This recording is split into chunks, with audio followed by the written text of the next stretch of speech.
We Saved You a Seat is sponsored by the Oklahoma Family Network.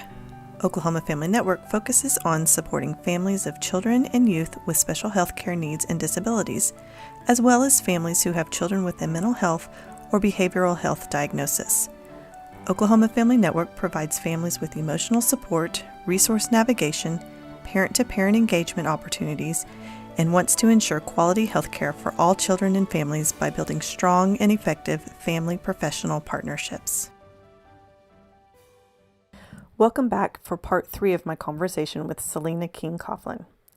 If you haven't had the opportunity to listen to parts 1 and 2, I hope you'll go back and listen to catch up on how we got to this point in our conversation.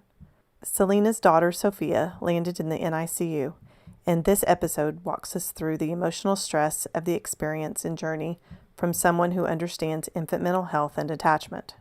We are so thankful for Salena sharing her story and helping so many others understand how heavy this is to carry as a parent. Once again, we thank you for jumping in to part 3 of my conversation with Salena, already in progress. They pull me in there and they're starting to do my fundal massages because they start that pretty immediately. I just remember asking my nurse, like, where is my baby? And them saying, I don't know. I'll go get some more information. I don't know where the baby is. And I asked my mom, how long had we been gone? And I guess when I left, they had said to my mom, they'll be back in 30 minutes, like in and out. The baby will be out. And then 15 minutes after that, your daughter will come back, me. And it had been over an hour. And so my mom, when I came in there, had already been freaking out because it was 35 minutes past when they had said, and nobody was telling her anything. My room at that point was just kind of chaos because I'm like not yelling, but I'm kind of still high from surgery and all of them knocking me out and being like, well, where is my baby? Like, what do you mean? Like, get your hands off me. Quit. I know you're trying to make me not hemorrhage. I'm an educated person. I know what you're doing logically, right? Like, I know that, but like, where is my child? And where is my husband? And they said, I don't know. Well, I'll go see what I can find out. And I think like 10 or 15 minutes go by, and my husband walks back in the room, and he is alone, and he has like a torn up piece of notebook paper.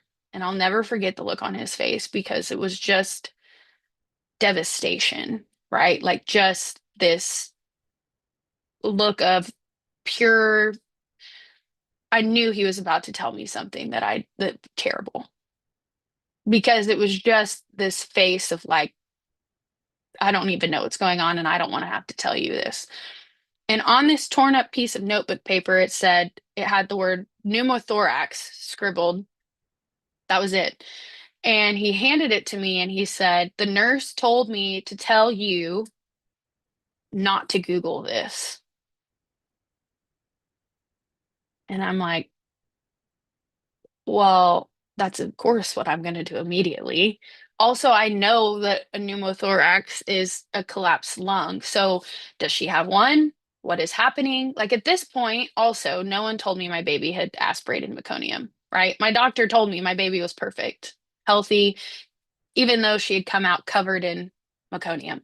I'm asking my husband all these questions and I'm like, get out of this room, go be with our baby. And then he's like, I can't. They locked us out of the NICU. I like, and the way that this hospital was, there is a NICU, like a level 2 NICU on the floor of the maternity ward. So like if babies just need a little help, it's this kind of communal NICU unit of babies that maybe need a little help. And then there's the children's hospital, which is where babies who are very sick and need a lot of care and help, that's where they go. So they had put her in the room with just the communal on the floor immediately because they were waiting on her x-ray results. And so what I found out later was that both of her lungs had collapsed due to meconium aspiration. And what that actually means probably is that she had aspirated meconium, and then when they used the machine to try and suck it out, too much pressure had went on her lungs and it had caused them to collapse. So all of the air that was in her lungs now was in her chest cavity, which then caused her heart to have a medial sternal shift, so it moved to the wrong side of her body. And when they got the x-ray back, it issued a critical care alert because she was at imminent risk of dying if they didn't intervene immediately. And so they had locked us out of the NICU on the floor because she needed that needling procedure. They needed to do something. And what I found out later was that the two neonatologists that were on the floor had been having a professional disagreement on the course of treatment. Is kind of what the nurses had told me anyway, right? Like I don't know for sure how that all went down, but they were discussing her treatment plan. And essentially what had happened was the neonatologist who was on call ended up saying, yes, clinically, normally, when we're putting a baby who has this level of an issue going on, it would be an immediate chest tube. And Dr. Yurt, that's the doctor's name, she said this baby is post-term, so full term. She was over 7.5 pounds. She came out crying despite aspirating meconium, like she's strong. Let's try something else. And so they had done a needling procedure where they took needles and they suctioned essentially all of the air out of her chest cavity, and then they were monitoring her over however much longer to see if she could heal or if the lungs would collapse again and she would need a chest tube. And so I appreciate and understand why they had to lock us out of the room at that time, because that would have been traumatic to see. But it was also traumatic to not know if you're, I thought genuinely that um, they were trying to figure out how to tell me she was dead. It is what I thought was going on. And that fear and that feeling almost felt like being a ghost. Like I don't know how else to, it was just like sitting somewhere and feeling like, even when I think about it now, it's almost like being outside of my body because it seems so, it was just too much, right? To imagine. And so, while she was in there, she ended up doing well with the needling procedure. And I got to go and see her like an hour and a half past post C-section because I told my nurse, well, you're going to let me go see her. And she said, well, you just had a C-section and I can't let you go anywhere until you can feel your legs. And I said, well, I'm going to be able to feel my legs in an hour because I could feel that whole thing. Like, and she was like, okay, it's going to take at least 4 hours. This is how it goes. And she's like, but once it wears off completely, I'll let you go. And I was like, okay, that's fine. So at this point, she had already had her needling procedure. But she was still in the NICU on the floor. So all I had to do was be wheelchaired down the hallway to go see her. And so I said, fine, you can do all of my fundal massages because she said at a minimum she has to do the certain amount. And she said, then I'll let you go if your epidural has worn off. And when she walked in and I was moving my legs an hour and a half later, I could just see the oh crap face where she was like, I promise this lady. And she really is moving. Like I really could feel the whole thing. And she was like, how are you moving your legs right now? I don't know. And I was like full on moving and getting out of the bed, able to kind of move myself over. And I could just see it. So then she gives me the spiel like, okay, I'm gonna let you go. If you feel nauseous, if you feel lightheaded, if you feel anything, you have to come back immediately because you just had major surgery. Like you should not even be allowed to leave your bed right now for at least a couple more hours, but this is obviously extenuating circumstances. I'll let you go. So I did get to go be wheeled in there, and I think I lasted like 3 minutes. before I was white and green and ended up almost passing out. So the nurse that was in that NICU on the floor had to take an alcohol wipe and put it under my nose just to get me even to be able to stay awake long enough to like make it back to my room. But while I was in there, I'll never forget they had told me, you can't touch her, because if she cries and her lung collapses again, um, it's going to be bad. And so they didn't tell me what would happen, but obviously I didn't. It's just so wild to have this expectation of what you think is going to happen and how I'm an attachment researcher.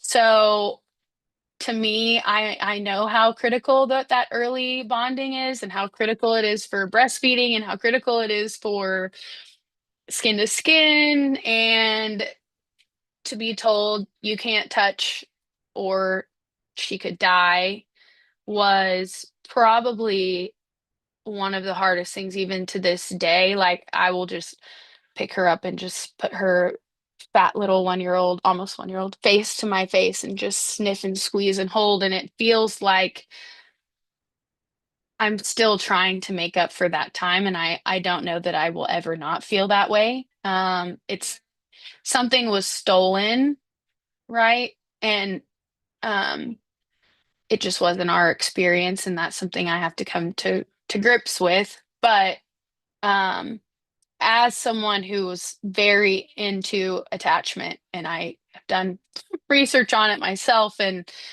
that was very startling. That's when I really realized, I think fully, like my baby is in a really bad spot because I know these are medical professionals and I know that this hospital is a family first hospital and they want me to have golden hour. These nurses want that. They do this profession because they believe in family care. And um, I remember sitting there and being like, my baby really might die. She really might die. And that. And then that's when I almost fainted and had to leave the room. I think you having an understanding of the attachment and all that happens with that is almost a greater impact on you and what you know you were experiencing. So, I mean, it's so huge and it happens so much that I just don't know that we have great research or great ways to communicate with families. How do we make it better? How can we as a mom not carry that grief and as, really working to reestablish that attachment. So the needling worked. Hmm. I mean, she seems to be doing better. She stayed in that, what we call the level 2 side of things.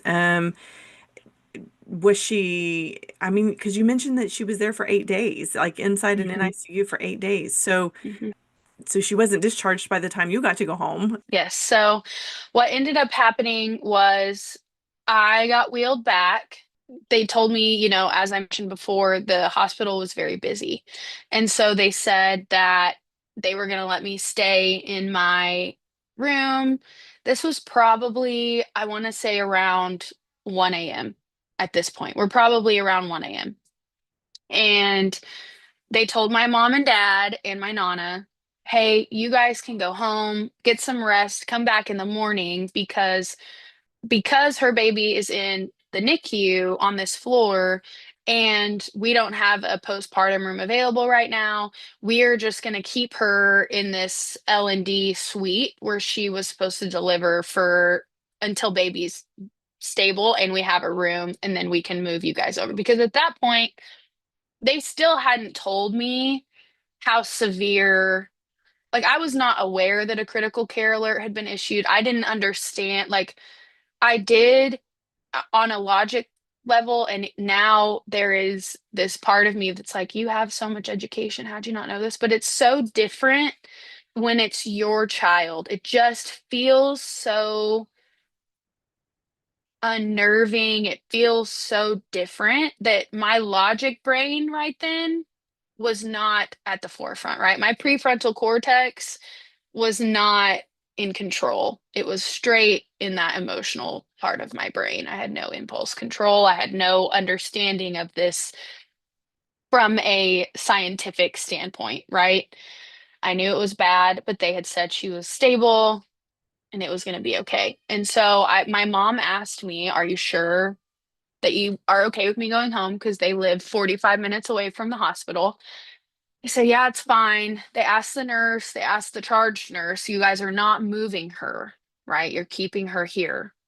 You're keeping Salena in this room." And they said, "Yes, we don't have anywhere else to put her. So she'll be here probably until 7, 8, 9 in the morning tomorrow.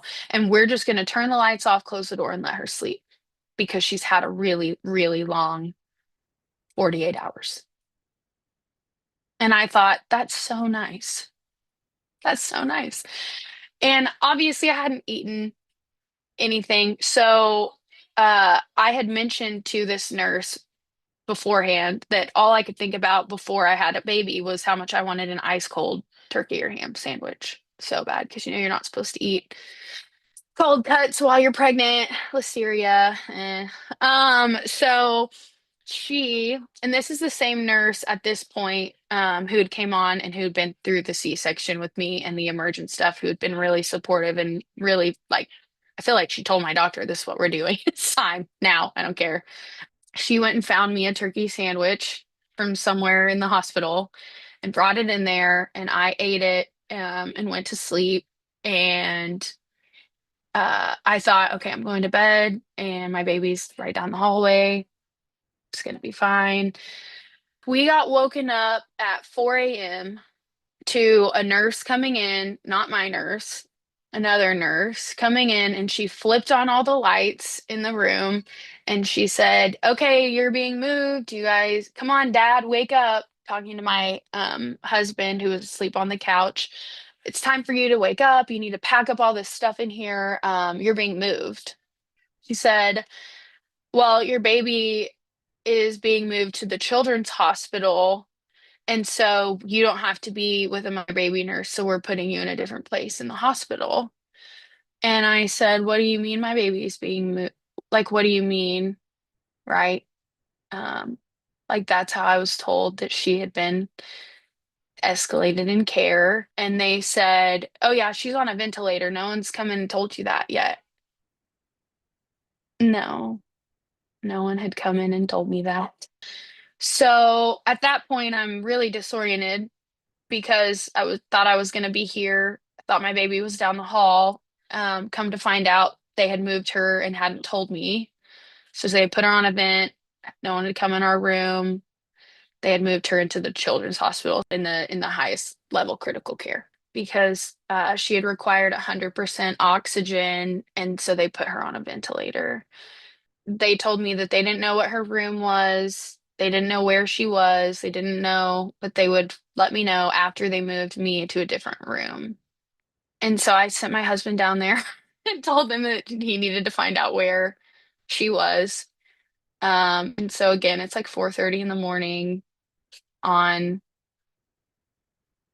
Sunday. I got there Friday, 7 a.m. So again, I've had no sleep. It's 3 days later. My husband comes back and he's like, they won't tell me where she is. I don't have a room. They told me to get you wherever you're going and then we'll figure it out. And so they pack up all our stuff and I'm like, "Oh, are we going to a postpartum room?" I'm happy when it opened. And the nurse said, "No, you're going to the antepartum wing, which is where people go for like gynecology surgeries.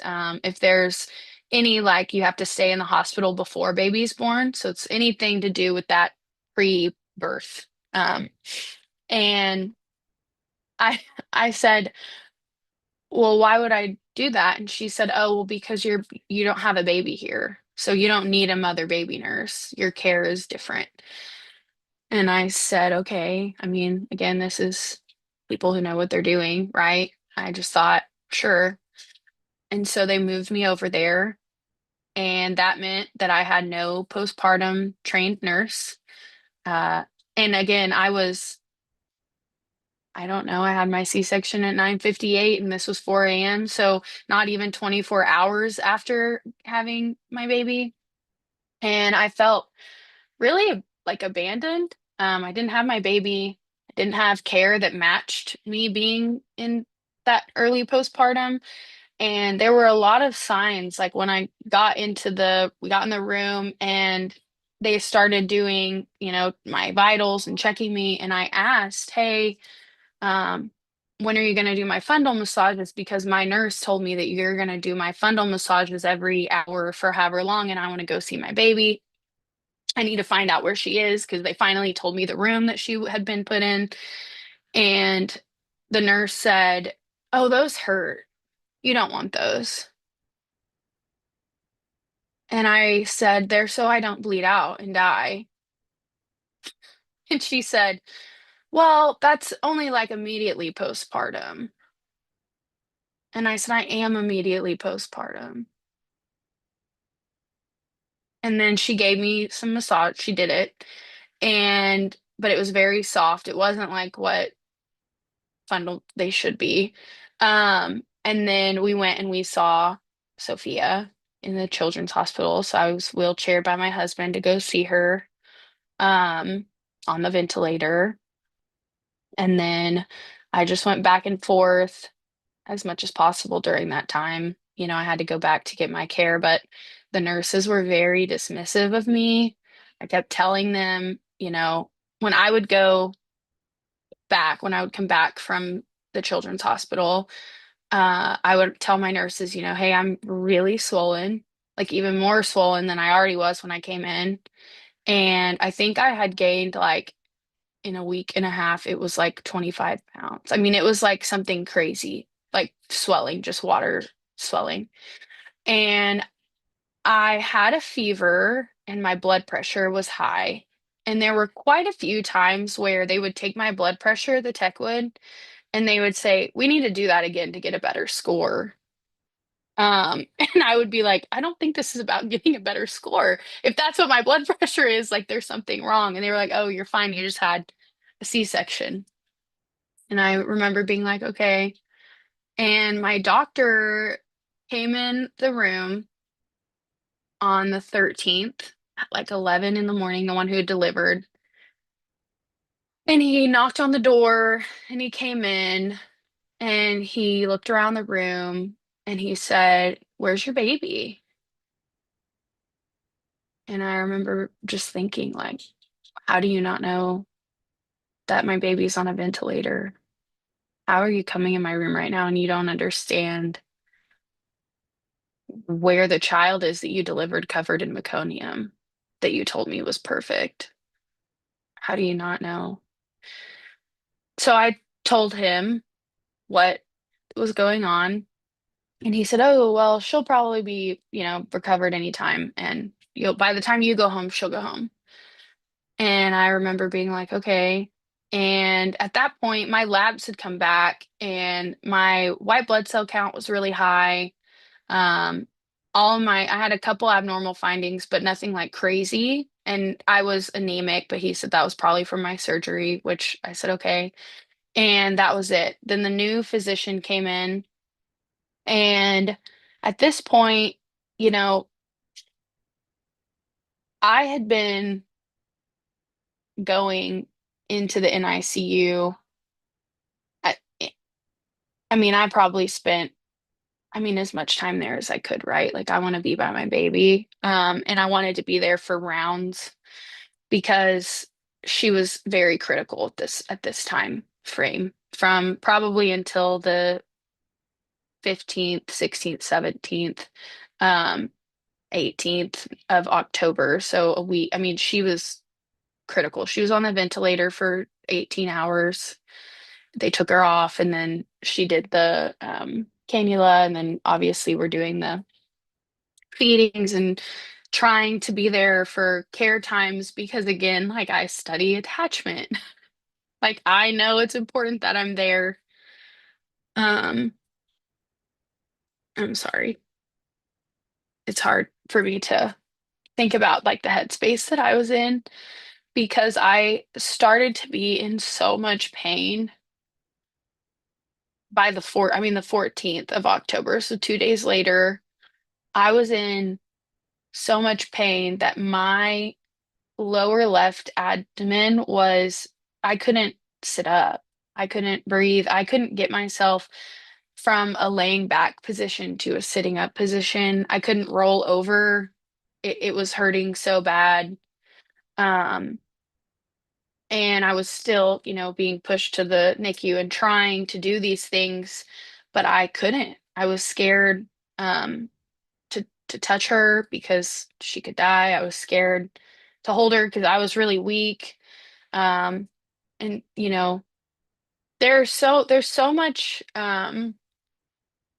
grief and joy all tied into one thing, like with this, because obviously being near her was hard because I was in so much pain at that point.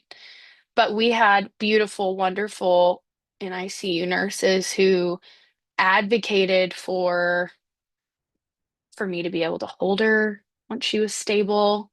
I finally got to hold her about 36 hours post-birth. Um, they advocated for me to be able to get donor milk because it was 5 days and my milk still hadn't come in because of all the trauma that had happened to my body. I was pumping every 2 hours. They were giving me, referrals to lactation. These nurses, I would leave and they would call me, they would update me. I mean, it was such a wonderful place to be in for her because I was having such terrible care at the same time that it gave me this peace of mind knowing that she was safe because I could just see how on it they were, and not just medically, but they were gentle and they were kind with me and with my family, and they were soft with her. I mean, you know this, but the NICU nurses, their job is that attachment when parents can't be there too. They're talking to her, they're changing her diaper, they're doing these things. And that piece is so beautiful to me. And it brings me so much joy to know that she was somewhere like that she was with those people. But it also brings me such grief because I wish it was me. And if I had gotten the care that I should have gotten, it could have been me, um, a lot faster than it was. And that's where it really, really, that's where my biggest distrust and grief really comes from, is that this was stolen because I was dismissed. These things were taken not because, oh, it just happens. It was a preventable loss of what I could have had, even with all the complications. Thanks again for joining us for part 3 of my conversation with Salena. We have so much more to discuss, and I hope you'll continue to listen in as we are not finished with Salena's experience in postpartum care. Thank you for listening to this episode of We Saved You a Seat. Oklahoma Family Network promotes family-centered care and provides tools so families can make informed decisions, advocate for improved services, build connections among families, and serve as a trusted resource in health care of children and young adults. If you would like to become a supporting family or get in touch with another family, please contact Oklahoma Family Network at oklahomafamilynetwork.org or by calling 405-271-5072.